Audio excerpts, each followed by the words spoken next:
High guys welcome back. ഇന്നത്തെ വീഡിയോൻ്റെ topic എന്ന് പറഞ്ഞിട്ടുണ്ടെങ്കിൽ ചാർട്ട് റീഡിംഗ് ആണ്.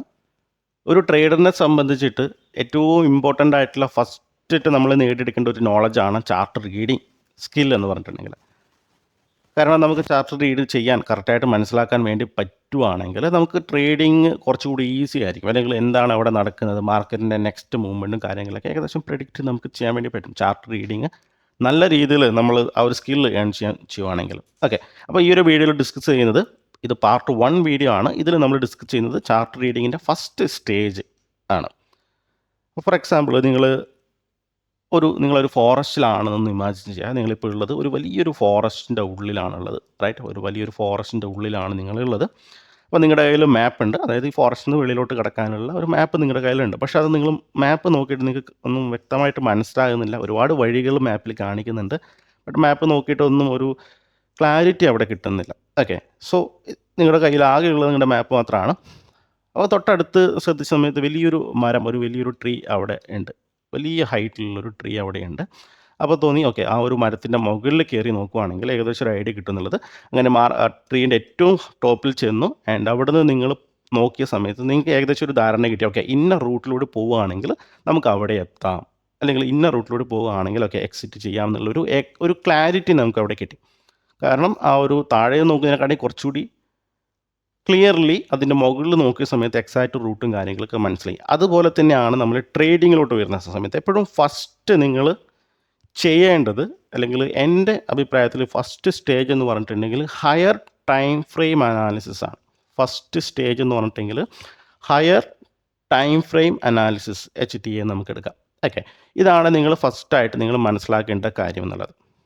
ഓക്കെ, അപ്പം ഇപ്പം എല്ലാവരും ഈ ഒരു വീഡിയോ കാണുന്ന എല്ലാവരും എനിക്ക് തോന്നുന്നു ഇൻട്രാഡേ ചെയ്യുന്ന ആൾക്കാരായിരിക്കാം കൂടുതൽ, സ്വിംഗ് ട്രേഡ് ചെയ്യുന്ന ആൾക്കാരുണ്ടാവും.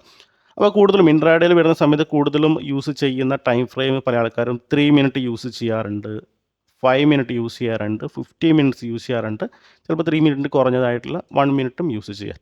ഇതാണ് കോമൺ ആയിട്ട് ആൾക്കാർ യൂസ് ചെയ്യുന്ന ടൈം ഫ്രെയിം എന്നുള്ളത്. ഓക്കെ, ബട്ട് ചില സിറ്റുവേഷനിൽ നിങ്ങൾക്ക് ഈ ഒരു 3 മിനിറ്റ് ടൈം ഫ്രെയിമിലോ 5 മിനിറ്റ് ടൈം ഫ്രെയിമിലോ എന്താണ് അവിടെ നടക്കുന്നത്, മാർക്കറ്റ് ഏത് ട്രെൻഡിലാണെന്നുള്ളതും ഒന്നും നിങ്ങൾക്ക് മനസ്സിലാക്കാൻ വേണ്ടി പറ്റില്ല. എക്സാക്ട്ലി നിങ്ങൾ ആ ഒരു ഫോറസ്റ്റിൻ്റെ ഉള്ളിൽ പെട്ട അതേ അവസ്ഥയായിരിക്കും ചില സമയത്ത്. അങ്ങനെ വരുന്ന സമയത്ത് നിങ്ങൾ എന്താണ് ചെയ്യേണ്ടതെന്ന് വെച്ചിട്ടുണ്ടെങ്കിൽ ഹയർ ടൈം ഫ്രെയിമിൽ എന്താണ് നടക്കുന്നതെന്നുള്ള ഒരു വ്യക്തത നിങ്ങൾ നോക്കിയിരിക്കുക. അതാണ് ആ ഒരു ഫസ്റ്റ് സ്റ്റേജിൽ ഞാൻ പറയുന്ന കാര്യം. ഓക്കെ, അപ്പോൾ നിങ്ങൾ ഹയർ ടൈം ഫ്രെയിം അനാലിസിസ് ചെയ്യുന്ന സമയത്ത് നിങ്ങൾക്ക് എന്താണ്, സ്മോളർ ടൈം ഫ്രെയിമിൽ ചെയ്യുന്ന സമയത്ത് നിങ്ങൾക്ക് പ്രത്യേകിച്ച് ട്രെൻഡിനെ പറ്റി ഒരു ക്ലാരിറ്റി ഉണ്ടാകില്ല. But higher time frame analysis ചെയ്യുന്ന സമയത്ത് നിങ്ങൾക്ക് മാർക്കറ്റ് ട്രെൻഡിനെ പറ്റി നിങ്ങൾക്ക് ഏകദേശം ഒരു ഐഡിയ നിങ്ങൾക്ക് ഇവിടെ കിട്ടും. ഇതാണ് higher time frame analysis use ചെയ്യുന്നുള്ള ഏറ്റവും വലിയൊരു ബെനിഫിറ്റ് എന്ന് പറഞ്ഞിട്ടുണ്ടെങ്കിൽ. ഓക്കെ, അപ്പോൾ നമുക്ക് ജസ്റ്റ് ഒരു ചാർട്ട് എടുത്തിട്ട് ഞാനൊന്ന് എക്സ്പ്ലെയിൻ ചെയ്യാം. ഓക്കെ, ഫോർ എക്സാമ്പിൾ ഇപ്പം ഞാനിവിടെ ഗോൾഡിൻ്റെ ചാർട്ട് എടുത്തിട്ടുണ്ട്. ഇപ്പോൾ ഗോൾഡ് മാത്രമല്ല, നിങ്ങളെ ഏത് ചാർട്ടാണ്, സ്റ്റോക്ക് ആണെങ്കിലും ഇക്വിറ്റി ആണെങ്കിലും Nifty, bank Nifty, bit coin ഏതാണെങ്കിലും ഈ ഒരു കൺസെപ്റ്റ് എല്ലാത്തിലും ഈക്വലാണ്. ഓക്കെ, കോമൺ ആണ്. അപ്പോൾ ഞാനിവിടെ ഗോൾഡിൻ്റെ ചാർട്ട് എടുത്തിട്ടുണ്ട്. ഞാനിവിടെ 5 മിനിറ്റിൻ്റെ ടൈം ഫ്രെയിമാണ് എടുത്തിരിക്കുന്നത്. അപ്പോൾ എൻ്റെ സ്ക്രീനിൽ കൊള്ളാവുന്ന അത്രയും ഞാൻ ജസ്റ്റ് ഒന്ന് വെച്ചിട്ടുണ്ട് ക്യാൻഡിൽ സ്റ്റിക്ക്. അപ്പോൾ ഇവിടെ നിങ്ങൾ നോക്കുന്ന സമയത്ത് എന്താണ് ട്രെൻഡ്, ആക്ച്വലി എന്താണ് നടക്കുന്നത് ചോദിച്ചിട്ടുണ്ടെങ്കിൽ ഒരു കൺഫ്യൂഷൻ ആണ് അല്ലേ. മാർക്കറ്റ് നോക്കുവാണെങ്കിൽ ഒരു അപ്സൈഡിലോട്ട് ഒരു മൂവ്മെൻറ്റ് നടക്കുന്നുണ്ട്, ദെൻ തിരിച്ച് താഴോട്ട് ഒരു മൂവ്മെൻറ്റ് നടക്കുന്നുണ്ട്, ദെൻ വീണ്ടും അപ്സൈഡിലോട്ട് മൂവ്മെൻറ്റ് നടക്കുന്നുണ്ട്. അപ്പോൾ നമുക്ക് പറയാം ഒരു ക്ലാരിറ്റി ഇല്ലാത്ത ഒരു ട്രെൻഡാണ് ഇപ്പം റീസെൻ്റ്ലി നമുക്ക് നടക്കുന്നതെന്ന് പറയാം. ഓക്കെ, അപ്പോൾ നേരത്തെ അതേ സെയിം സിറ്റുവേഷൻ തന്നെ നിങ്ങളൊരു ഫോറസ്റ്റിൻ്റെ ഉള്ളിൽ എന്താണോ അകപ്പെട്ട് ആ സമയത്തിൽ അതേ സിറ്റുവേഷൻ തന്നെയാണ്. അപ്പോൾ നിങ്ങൾക്ക് എന്ത് ചെയ്യാം, ഹയർ ടൈം ഫ്രെയിം അനാലിസിസ് ചെയ്യാം. Higher time frame means 1 hour, 4 hour, daily time frame, weekly time ഫ്രെയിമൊക്കെ നോക്കിയിട്ട് നിങ്ങൾക്കൊരു ക്ലാരിറ്റി വരുത്താൻ വേണ്ടി പറ്റും. അപ്പോൾ ഞാനിവിടെ 1 ഡേ ടൈം ഫ്രെയിമിലോട്ട് പോയി, അതായത് ആ വലിയ മരത്തിൻ്റെ മുകളിലോട്ട് പോയ സമയത്ത് എനിക്കിവിടെ മനസ്സിലാക്കാൻ വേണ്ടി പറ്റിയിട്ടുണ്ട് എന്താണ് ഇവിടെ. ഇതങ്ങ് ഡിലീറ്റ് ചെയ്ത് കളഞ്ഞേക്കാം, റൈറ്റ്? ഇവിടെ നിങ്ങൾക്ക് കാണാൻ വേണ്ടി പറ്റും മാർക്കറ്റ് അല്ലേ, ഈ ഒരു സ്ട്രക്ചർ. ഞാനിപ്പം ഡെയിലി ടൈം ഫ്രെയിമിലാണുള്ളത്. ഇത് നോക്കിയിട്ട് മാർക്കറ്റിൽ ഒരു ബിഗിനറോട് ചോദിച്ചാൽ പോലും പറയാം ഏതാണ് ട്രെൻഡ് എന്ന് പറഞ്ഞിട്ടുണ്ടെങ്കിൽ അപ്പ് ട്രെൻഡ്. ഏത് ട്രെൻഡിലാണുള്ളത് എന്ന് പറഞ്ഞിട്ടുണ്ടെങ്കിൽ അപ്പ് ട്രെൻഡ്. ഇതാണ് ബ്രോഡർ പിക്ചർ, ഇതാണ് ബിഗ് പിക്ചർ നമ്മുടെ മുൻപിലുള്ളത്. അപ്പോൾ നമ്മൾ 3 മിനിറ്റിൽ അല്ലെങ്കിൽ 5 മിനിറ്റ് ചാർട്ടിൽ നമുക്കൊരു ക്ലിയർ ട്രെൻഡ് ഇല്ലാത്തത്, ബട്ട് നമ്മൾ ഡെയിലി ടൈം ഫ്രെയിമിൽ നോക്കുന്ന സമയത്ത് നമുക്ക് കുറച്ചുകൂടി ഒരു ക്ലാരിറ്റി കിട്ടി, ഓക്കെ ഇതൊരു അപ്പ് ട്രെൻഡ് ആണെന്നുള്ളത്. പിന്നീട് നമ്മൾ എന്താണ്, ഒരു 1 അവർ ചാർട്ട്, ഞാനിവിടെ ഒരു 1 അവർ ചാർട്ട് ഇവിടെ ഓപ്പൺ ചെയ്തിട്ടുണ്ട്, റൈറ്റ്? ഇതും ഒരു ഹയർ ടൈം ഫ്രെയിം ആണ്. ഇവിടെയും നമുക്കൊരു ക്ലാരിറ്റി കിട്ടിയിട്ടുണ്ട്. മാർക്കറ്റ് ഹയർ ഹൈ ഫോർമേഷനാണ് നടന്നുകൊണ്ടിരിക്കുന്നത് എന്നുള്ളത് അല്ലേ. അപ്പോൾ നമുക്ക് അവിടെയും ഒരു ക്ലാരിറ്റി കിട്ടിയിട്ടുണ്ട്. സോ നമുക്ക് മാർക്കറ്റ് ട്രെൻഡ് എന്താണെന്നുള്ളത് നമ്മൾ നേരത്തെ പറഞ്ഞ പോലെ തന്നെ ഒന്നാമത്തെ കാര്യം മാർക്കറ്റ് ട്രെൻഡ് എന്താണെന്നുള്ളത് നമുക്ക് കണ്ടുപിടിക്കാൻ വേണ്ടി പറ്റും. ഓക്കെ, ഇനി രണ്ടാമത്തെ കാര്യം എന്ന് പറഞ്ഞിട്ടുണ്ടെങ്കിൽ നോയ്സ്. ഈ നോയ്സ് എന്ന് പറഞ്ഞിട്ടുണ്ടെങ്കിൽ നമ്മൾ ഈ സ്മോളർ ടൈം ഫ്രെയിമിലോട്ട് പോകുന്ന സമയത്ത് ഒരുപാട് അൺവാണ്ടഡ് മൂവ്മെൻറ്റ്, റാൻഡം സ്പൈക്കുകൾ, റാൻഡം ഫ്ലക്ച്വേഷൻസ് ഉണ്ടാകാറുണ്ട്. നമ്മളിപ്പം ഞാനിവിടെ എക്സാമ്പിളിൻ്റെ അടുത്ത് കാണിക്കാം. ഞാനിവിടെ ഗോൾഡിൻ്റെ ചാർട്ടിലെടുത്തിട്ട് ഞാനൊരു 1 മിനിറ്റ് ടൈം ഫ്രെയിമിലോട്ട് പോകാമെന്ന് വിചാരിക്കാം. ഓക്കെ, സോ 1 മിനിറ്റ് ടൈം ഫ്രെയിമിലോട്ട് വരുന്ന സമയത്ത് ഒരുപാട് ഫ്ലക്ച്വേഷൻസ്, ഫ്ലക്ച്വേഷൻസ് നമുക്കിവിടെ കാണാൻ പറ്റും. വളരെ ഫാസ്റ്റായിട്ടുള്ള ഫ്ലക്ച്വേഷൻസ്. ഇപ്പം ഞാനിവിടെ 1 മിനിറ്റ് ചാർട്ട് ഓപ്പൺ ചെയ്തിട്ട് ഇങ്ങനെ ഒരു ഡൗൺ സൈഡ് ഫാൾ വരുന്ന സമയത്ത് നമ്മൾ ഓൾറെഡി പാനിക് ആവും. ഈ മാർക്കറ്റ് ഇപ്പോൾ താഴോട്ട് പോകുമോ, അല്ലെങ്കിൽ മാർക്കറ്റ് ഇപ്പം താഴോട്ട് ഫാൾ ചെയ്ത് വരും എന്നുള്ളൊരു പാനിക് സിറ്റുവേഷൻ അവിടെ ക്രിയേറ്റ് ചെയ്യും.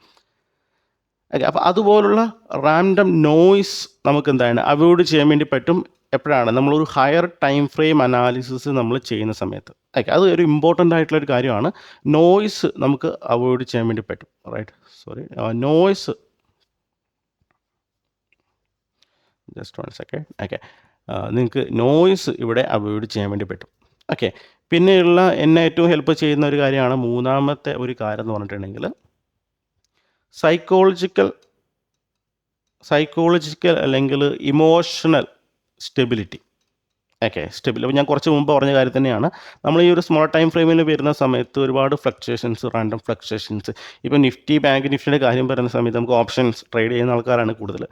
അപ്പോൾ വളരെ ഫാസ്റ്റായിട്ട് ഓപ്ഷൻസ് പ്രീമിയൊക്കെ സ്പൈക്ക് ചെയ്ത് വളരെ ഫാസ്റ്റായിട്ട് മൂവ്മെൻറ്റ് ചെയ്യുന്ന സിറ്റുവേഷൻസ് ഉണ്ട്. അപ്പോൾ അങ്ങനെ സിറ്റുവേഷനിൽ നമ്മൾ സ്മോളർ ടൈം ഫ്രെയിം യൂസ് ചെയ്യുന്ന സമയത്ത് നമുക്കൊരു ഇമോഷണൽ സ്റ്റെബിലിറ്റി കുറച്ച് ബുദ്ധിമുട്ടായിരിക്കും. ഒരു സ്റ്റേബിൾ ആയിരിക്കില്ല. നമ്മൾ എപ്പോഴാണ് ഇപ്പം ഒരു റെഡ് ക്യാൻഡിൽ വരുവാണെങ്കിൽ നമ്മുടെ തിങ്കിങ്, നമ്മുടെ കാര്യങ്ങളൊക്കെ ആ ഒരു സെല്ലിങ് സൈഡിലോട്ട് പോകും.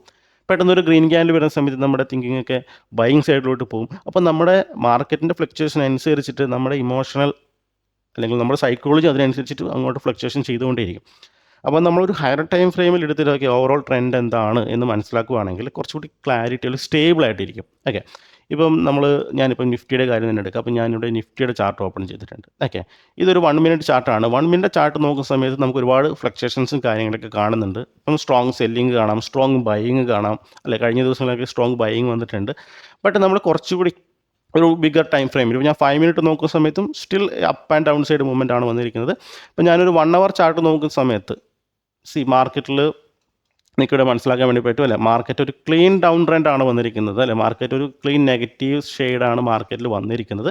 അപ്പോൾ എന്താണ്, നമ്മളൊരു ട്രേഡ് എടുത്തിട്ട് അല്ലെങ്കിൽ നമ്മൾ സ്മോളർ ടൈം ഫ്രെയിമിൽ എടുക്കുന്ന സമയത്ത് പെട്ടെന്ന് ഗ്രീൻ ക്യാൻഡിലേക്ക് വരുന്ന സമയത്ത് നമ്മൾ അധികം പാനിക് ആവില്ല. നമ്മൾ വെയിറ്റ് ചെയ്തിരുന്നിരിക്കും. നമ്മൾ ഇമോഷണലി എപ്പോഴും സ്റ്റേബിൾ ആയിരിക്കും. അതുപോലെ നമ്മൾ ഡെയിലി ടൈം ഫ്രെയിമിൽ അനലൈസ് ചെയ്യുന്ന സമയത്ത് ഡെയിലി ടൈം ഫ്രെയിമിൽ നമുക്കറിയാം മാർക്കറ്റ് സ്റ്റിൽ എങ്ങോട്ടാണ് പോകുന്നത് എന്നുള്ളതും എന്താണ് ആ ഒരു ബ്രോഡർ പിക്ചർ എന്നുള്ളത്. അപ്പോൾ നമുക്ക് ആ ഒരു ഡയറക്ഷനിലോട്ടുള്ള ട്രേഡുകൾ നമുക്ക് കൺസിഡർ ചെയ്യാൻ വേണ്ടി പറ്റും. അത് മാത്രമല്ല നമ്മൾ സ്റ്റേബിൾ ആയിരിക്കും, ഇമോഷൻ സ്റ്റേബിൾ ആയിരിക്കും. നമ്മൾ റാൻഡം ഫ്ലക്ച്വേഷൻസ് ഒന്നും നമ്മൾ റിയാക്ട് ചെയ്യില്ല. ഓക്കെ, ഇതാണ് പിന്നെയുള്ള ഒരു ഇമ്പോർട്ടൻ്റ് ആയിട്ടുള്ളൊരു കാര്യം എന്ന് പറഞ്ഞിട്ടുണ്ടെങ്കിൽ.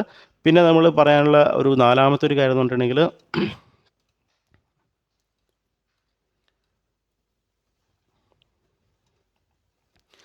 പിന്നെ നമുക്ക് ഡിസിഷൻ മേക്കിംഗ് വളരെ ഫാസ്റ്റ് ആയിരിക്കും. ഒരു ഫാസ്റ്റ് എന്നല്ല, ഒരു പ്രോപ്പറായിട്ടുള്ള ഒരു ഡിസിഷൻ മേക്കിംഗ് സ്കില്ല് നമുക്കവിടെ നേടിയെടുക്കാൻ വേണ്ടി പറ്റും നമ്മുടെ ട്രെൻഡിനനുസരിച്ചിട്ടുമൊക്കെ. അല്ലാതെ നമ്മൾ പെട്ടെന്നൊരാൾ നിങ്ങൾ രാവിലെ എല്ലാം പ്ലാൻ ചെയ്തിട്ട് നിങ്ങൾ ട്രേഡിംഗ് ഡെസ്കിൽ മുമ്പിലോട്ട് വന്നു, നിങ്ങളുടെ വ്യൂ എന്ന് പറഞ്ഞിട്ടുണ്ടെങ്കിൽ ബുള്ളിഷാണ്. പെട്ടെന്നൊരാൾ പറയുവാണ്, അല്ലെങ്കിൽ നിങ്ങൾ സോഷ്യൽ മീഡിയ, ഫേസ്ബുക്ക്, വാട്സപ്പ് എല്ലാം നോക്കുന്ന സമയത്ത് ഇങ്ങനെ ഒരു ന്യൂസ് കണ്ടു.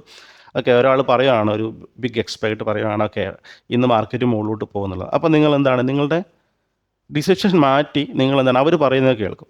ഓക്കെ, അത് നോർമലി ഒരു അങ്ങനെ ചെയ്യേണ്ട യാതൊരു ആവശ്യമില്ല. നമ്മൾ ഓൾറെഡി ഒരു ഹയർ ടൈം ഫ്രെയിം അനാലിസിസ് ചെയ്യുവാണെങ്കിൽ നമുക്കൊരു പ്രോപ്പറായിട്ട് ഒരു ഡിസിഷൻ മേക്കിംഗ് നമുക്ക് അവിടെ നേടിയെടുക്കാൻ വേണ്ടി പറ്റും. അതാണ് ഏറ്റവും ഇമ്പോർട്ടൻ്റ് ആയിട്ടൊരു കാര്യം എന്ന് പറഞ്ഞിട്ടുണ്ടെങ്കിൽ. ഓക്കെ, നമ്മൾ വേറെ ആരും കേൾക്കേണ്ട ആവശ്യമില്ല. നമുക്കറിയാം എന്താണ് ബിഗർ പിക്ചർ എന്നുള്ളതും ഹയർ ടൈം ഫ്രെയിമിൽ എന്താണ് നടക്കുന്നത്. അപ്പം നമുക്ക് അതിനായിട്ടുള്ളൊരു പ്രോപ്പറായിട്ടുള്ളൊരു ഡിസിഷൻ മേക്കിംഗ് നമുക്ക് അവിടെ എടുക്കാൻ വേണ്ടി പറ്റും. പിന്നെ അഞ്ചാമത്തെ ഒരു പറഞ്ഞിട്ടുണ്ടെങ്കിൽ ഏറ്റവും ഇമ്പോർട്ടൻ്റ് ആയിട്ടുള്ള കാര്യമാണ്, എന്നെ സംബന്ധിച്ചിട്ട് വളരെ ഹെൽപ്ഫുൾ ആയിട്ടുള്ളൊരാണ് നമ്മുടെ സ്ക്രീൻ ടൈം ഉണ്ടല്ലോ. സ്ക്രീൻ ടൈം കുറക്കാൻ വേണ്ടി ശ്രമിക്കും. അതായത് ഞാനൊക്കെ നോർമലി മാർക്കറ്റിൽ ഫുൾ ടൈം വാച്ച് ചെയ്യുന്ന, അതായത് മാർക്കറ്റ് ഓപ്പൺ ചെയ്ത് ഫുൾ ടൈം വാച്ച് ചെയ്യുന്ന സിറ്റുവേഷൻസ് ഒക്കെ ഉണ്ടായിട്ടുണ്ട്. ഓക്കെ, ഓരോ ക്യാൻഡിൽ വാച്ച് ചെയ്യുന്ന സിറ്റുവേഷൻസ് ഒക്കെ ഉണ്ട്. But overall trend bigger time ഫ്രെയിമിലോട്ട് മൂവ് ചെയ്ത് ഓക്കെ ഇതാണ് ഡിസിഷൻ, അല്ലെങ്കിൽ ഇതാണ് മാർക്കറ്റിൻ്റെ ട്രെൻഡ് എന്ന് വരുന്ന സമയത്ത് നമുക്ക് ഒരുപാട് നേരം അത് വാച്ച് ചെയ്യേണ്ട ആവശ്യമൊന്നുമില്ല. റൈറ്റ്, നമുക്കത് വാച്ച് ചെയ്യേണ്ട, അല്ലെങ്കിൽ ഓരോ സിംഗിൾ ക്യാൻഡിൽ വാച്ച് ചെയ്യേണ്ട ആവശ്യമൊന്നുമില്ല. നമുക്ക് അവിടെ സ്ക്രീൻ ടൈം കുറക്കാം. ഓവറോൾ ട്രെൻഡ് ഇതാണെന്നുള്ളത് നമുക്ക് അതിനനുസരിച്ചിട്ട് എൻട്രി വരുന്ന സമയത്ത് മാത്രം എടുക്കുക എന്നുള്ള പ്ലാനൊക്കെ ഉണ്ടാവുകയാണെങ്കിൽ ഏറ്റവും ബെസ്റ്റ് ആയിട്ടുള്ള കാര്യമാണ്. ഓക്കെ, സോ ആ ഒരു സ്ക്രീൻ ടൈം നമുക്കവിടെ കുറക്കാൻ വേണ്ടി പറ്റും. പിന്നെയുള്ളത് better result, always better result നമുക്ക് അവിടെ കിട്ടും. Right, higher time frame analyse ഒക്കെ ചെയ്യുന്ന സമയത്ത് ഓൾവേസ് ബെറ്റർ റിസൾട്ട് എന്ന് പറഞ്ഞിട്ടുണ്ടെങ്കിൽ നമുക്ക് എല്ലാവരും പറയുന്നൊരു കാര്യമാണ് ട്രെൻഡ് ഈസ് യുവർ ഫ്രണ്ട് എന്നുള്ളത്. അപ്പോൾ മാർക്കറ്റ് ട്രെൻഡ് നമുക്ക് കറക്റ്റായിട്ട് മനസ്സിലാക്കി എപ്പോഴും ആ ഒരു ഡയറക്ഷനിലോട്ട് ട്രേഡ് എടുക്കുന്ന സമയത്ത് പല സമയങ്ങളിലും വലിയ പ്രോഫിറ്റുകൾ നമുക്ക് ജനറേറ്റ് ചെയ്യാൻ വേണ്ടി പറ്റും. എഗെയിൻസ്റ്റ് ട്രെൻഡിന് പോകുന്ന സമയത്ത് ചിലപ്പോൾ ക്വിക്കായിട്ടുള്ള പ്രോഫിറ്റുകളായിരിക്കും ഉണ്ടാകുക. ബട്ട് എപ്പോഴും ട്രെൻഡിനനുസരിച്ചിട്ട് ട്രേഡ് എടുക്കുന്ന സമയത്ത് വലിയ പ്രോഫിറ്റുകളായിരിക്കും എപ്പോഴും നമുക്ക് ജനറേറ്റ് ചെയ്യാൻ വേണ്ടി പറ്റുക. ഓക്കെ, അപ്പം ഇത്രയും കാര്യങ്ങൾ നമുക്ക് എന്താണ് ഈ ഒരു ഹയർ ടൈം ഫ്രെയിം അനാലിസിസ് വഴി നമുക്ക് ചെയ്യാൻ വേണ്ടി പറ്റും. ഓക്കെ, അപ്പോൾ ഇത്രയും കാര്യങ്ങൾ നിങ്ങളൊന്ന് ശ്രദ്ധിക്കുക. ദെൻ നമ്മൾ ചാർട്ട് റീഡിങ്ങിൻ്റെ കാര്യമാണ് പറഞ്ഞുകൊണ്ടിരിക്കുന്നത്. അപ്പോൾ ചാർട്ട് റീഡിങ്ങിൽ ഫസ്റ്റ് സ്റ്റെപ്പ് എന്ന് പറഞ്ഞിട്ടുണ്ടെങ്കിൽ എന്താണ്, എപ്പോഴും ഹയർ ടൈം ഫ്രെയിം അനാലിസിസ് ആണ്. ഓക്കെ, അപ്പോൾ ഞാൻ നാളെ നിഫ്റ്റി പ്രിപ്പറേഷൻ ചെയ്യുകയാണെന്ന് വിചാരിക്കാം, നാളത്തെ മാർക്കറ്റിൽ. അപ്പോൾ ഞാൻ ആദ്യം 5 മിനിറ്റിൻ്റെ ചാർട്ട് എടുത്തു. 5 മിനിറ്റിൻ്റെ ചാർട്ട് നോക്കുന്ന സമയത്ത് മാർക്കറ്റ് നോക്കുവാണെങ്കിൽ കഴിഞ്ഞ 4 ദിവസമായിട്ട് ഒരു റേഞ്ചിൻ്റെ ഉള്ളിലാണ്, അല്ലെങ്കിൽ കഴിഞ്ഞ വീക്ക് നോക്കുവാണെങ്കിൽ ഈ റേഞ്ചിൻ്റെ ഉള്ളിലാണ് ട്രേഡ് നടന്നുകൊണ്ടിരിക്കുന്നത്. അപ്പ് സൈഡ് മൂവ്മെൻറ്റ് നടക്കുന്നുണ്ട്, ഡൗൺ സൈഡ് മൂവ്മെൻറ്റ് നടക്കുന്നുണ്ട്. ബട്ട് എന്നെ സംബന്ധിച്ച് ഒരു പ്രോപ്പർ ക്ലാരിറ്റി, ഒരു പ്രോപ്പർ ഡയറക്ഷൻ അവിടെ ഇല്ല. ഞാനൊരു ആ ഒരു ഫോറസ്റ്റിൻ്റെ ഉള്ളിൽ പെട്ട അവസ്ഥയാണ് എനിക്കുള്ളത്. അപ്പോൾ ഞാൻ എന്ത് ചെയ്തു, മാറ്റി ഹയർ ടൈം ഫ്രെയിം അനാലിസിസ് ചെയ്യുന്നു. ഞാനൊരു 50 മിനിറ്റ്സിൻ്റെ ചാർട്ട് നോക്കുന്ന സമയത്ത് കുറച്ചുകൂടി ഒരു ക്ലാരിറ്റി കിട്ടി. മാർക്കറ്റ് ഒരു നെഗറ്റീവ് ട്രെൻഡിലോട്ട് സ്റ്റാർട്ട് ചെയ്യുന്നതായിട്ട് കാണാം, അല്ലെങ്കിൽ ഒരു നെഗറ്റീവ് സ്ട്രക്ചറാണ് അവിടെ ഫോർമേഷൻ നടന്നുകൊണ്ടിരിക്കുന്നത്. തന്നെ ഞാനൊരു 1 അവർ ടൈം ഫ്രെയിമിലോട്ട് മാറ്റി. 1 അവർ ടൈം ഫ്രെയിമിലോട്ട് വരുന്ന സമയത്ത് സിമിലർ മാർക്കറ്റ് നോക്കുവാണെങ്കിൽ നെഗറ്റീവ് ട്രെൻഡ് എന്ന രീതിയിലാണ്. അപ്പോൾ ഒന്നുകൂടി കൺഫേം ചെയ്യാൻ വേണ്ടി ഞാൻ ഡെയിലി ടൈം ഫ്രെയിമിലോട്ട് മാറ്റി. സോ ഡെയിലി ടൈം ഫ്രെയിമിലോട്ട് വരുന്ന സമയത്ത് ഒരു ക്ലീൻ ആയിട്ടുള്ള നെഗറ്റീവ് ട്രെൻഡാണുള്ളത്. ദെൻ ഇവിടെ ഉണ്ടാകുന്ന സപ്പോർട്ട് റെസിസ്റ്റൻസിൻ്റെ പേര് ഞാൻ അടുത്ത പാർട്ടിൽ ഞാൻ പറയാം. അപ്പോൾ സപ്പോർട്ട് ബ്രേക്ക് ചെയ്ത് അവിടെയാണ് ട്രേഡ് നടന്നുകൊണ്ടിരിക്കുന്നത്. സ്റ്റിൽ ഒരു ബ്രേക്ക് ചെയ്തിട്ടുണ്ട്. സ്റ്റിൽ നമ്മുടെ ഒരു ബയാസ് എന്ന് പറഞ്ഞിട്ടുണ്ടെങ്കിൽ സെല്ലിംഗ് സൈഡ് ഓപ്പർച്യൂണിറ്റിയാണ്. റൈറ്റ്, എന്ന രീതിയിൽ നമുക്ക് എന്താണ് മാർക്കറ്റിനെ അനലൈസ് ചെയ്യാം. മൾട്ടിപ്പിൾ ടൈം ഫ്രെയിം അനാലിസിസും അതുപോലെ higher time frame analysis use ചെയ്തിട്ട് നമുക്കൊരു ക്ലാരിറ്റി നമുക്ക് അവിടെ എടുക്കും. അപ്പോൾ നിങ്ങൾ ശ്രദ്ധിക്കേണ്ട ഇത്ര മാത്രമേ ഉള്ളൂ. അപ്പോൾ നിങ്ങൾ ചാർട്ട് റീഡ് ചെയ്യുന്ന സമയത്ത് ആദ്യം ഈ ഒരു മൾട്ടിപ്പിൾ ടൈം ഫ്രെയിം, അതായത് ഹയർ ടൈം ഫ്രെയിം അനാലിസിസും ഹയർ ടൈം ഫ്രെയിം എന്താണ് നടക്കുന്നതിൽ ക്ലാരിറ്റി വരുത്തി വെക്കാൻ വേണ്ടി നോക്കുക. ആൻഡ് സെയിം നമ്മൾ ഫോറക്സിലോട്ട് വരുന്ന സമയത്തും സിമിലർ തന്നെയാണ്. നമ്മൾ 50 മിനിറ്റ്സിൻ്റെ ചാർട്ട്, ഇപ്പോൾ നിങ്ങൾക്ക് 5 മിനിറ്റ് ചാർട്ടിൽ ക്ലാരിറ്റി ഇല്ലെങ്കിൽ 50 മിനിറ്റ്സ് ചാർട്ട് യൂസ് ചെയ്ത് നോക്കുക, അല്ലെങ്കിൽ 1 അവർ ചാർട്ട് യൂസ് ചെയ്ത് നോക്കുക. സോ അങ്ങനെ വരുന്ന സമയത്ത് നല്ല ട്രേഡുകൾ നമുക്ക് ഐഡൻറ്റിഫൈ ചെയ്യാൻ വേണ്ടി പറ്റും, അല്ലെങ്കിൽ ചാർട്ട് റീഡ് ചെയ്യാൻ വേണ്ടി പറ്റും. എൻട്രി എക്സിറ്റ് ഒന്നും ഞാനിവിടെ പറയുന്നില്ല, നമുക്ക് ചാർട്ട് റീഡ് ചെയ്യാൻ പറ്റും. ചാർട്ടിൻ്റെ സൈക്കോളജി നമുക്ക് റീഡ് ചെയ്യാൻ വേണ്ടി പറ്റും. അപ്പം ഈ ഒരു കാര്യം നമുക്ക് ശ്രദ്ധിക്കാം. നെക്സ്റ്റ് പാർട്ട് 2-ൽ നമുക്ക് സപ്പോർട്ട് റെസിസ്റ്റൻസ്, സപ്പോർട്ട് സോണും, അതായത് കീ ലെവൽ ചാർട്ടിൽ റീഡിങ്ങിൽ നമ്മൾ ആദ്യം ടൈം ഫ്രെയിം കാര്യം നോക്കി. ദെൻ നെക്സ്റ്റ് നോക്കുന്നത് കീ ലെവൽസ് ആണ്. കീ ലെവൽസ് എങ്ങനെ ഐഡൻറ്റിഫൈ ചെയ്യാം എന്നുള്ളതാണ്. അത് നെക്സ്റ്റ് വീഡിയോയിൽ ഞാൻ അപ്ഡേറ്റ് ചെയ്യുന്നതാണ്. സോ പുതിയൊരു വീഡിയോ ആയിട്ട് നമുക്ക് നാളെ കാണാം. So bye, thank U.